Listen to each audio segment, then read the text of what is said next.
বিশ্ব ইজতিমার ময়দানে রাজকীয় এক ভবন, যে ভবনে সাধারণ মুসল্লিদের প্রবেশ সম্পূর্ণ নিষেধ। দর্শক, আপনাদেরকে বলছিলাম যে এই ভবনটি হচ্ছে বিদেশিদের জন্য তৈরি করা।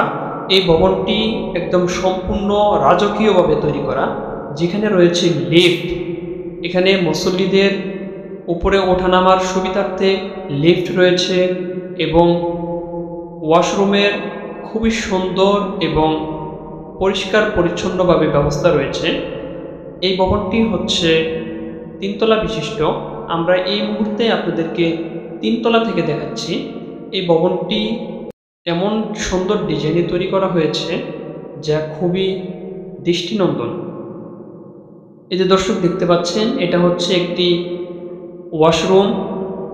ওয়াশরুমের সামনেই রয়েছে অজুর ব্যবস্থা এবং পাশে রয়েছে গোসলখানা, যেখানে বিদেশি মুসল্লিরা খুবই সুন্দরভাবে এবং সুশৃঙ্খলভাবে তাদের যাবতীয় কাজকাম সুষ্ঠুভাবে করতে পারবে। এই ভবনটিতে আমাদের বাংলাদেশি সাধারণ মুসল্লি যারা রয়েছে তারা এখানে প্রবেশ করতে পারে না, এটা সম্পূর্ণ নিষেধ। দর্শক, এখানে দেখতে পাচ্ছেন হ্যাঙ্গার লাগানো আছে তাদের কাপড় চোপড় ঝোলানোর জন্য, এবং এখানে এক একটা রুম করা আছে, যে রুমগুলোতে মুসল্লিরা এক এক রুমে 10 থেকে 20 জন করে থাকতে পারবে, এবং চৌকির ব্যবস্থা রয়েছে।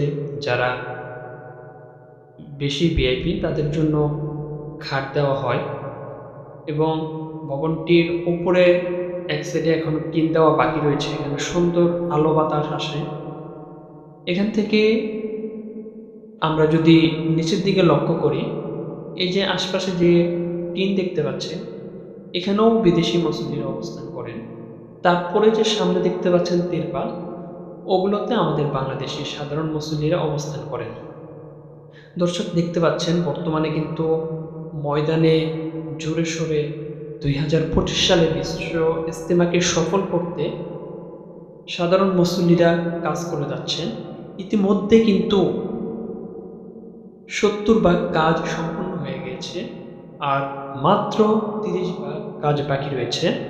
আমি বলবো, ঢাকা সহ আশেপাশে যারা রয়েছেন তারা সকলেই ময়দানে আসুন, কাজ করুন। এই মহতি কাজে আপনারা সকলেই শরীক হন। 2025 সালে বিশ্ব ইজতিমাকে সফল করুন। 2025 সালের বিশ্ব ইজতিমা সফল হওয়ার জন্য আপনারা সকলেই সর্বাত্মক সহযোগিতা করুন।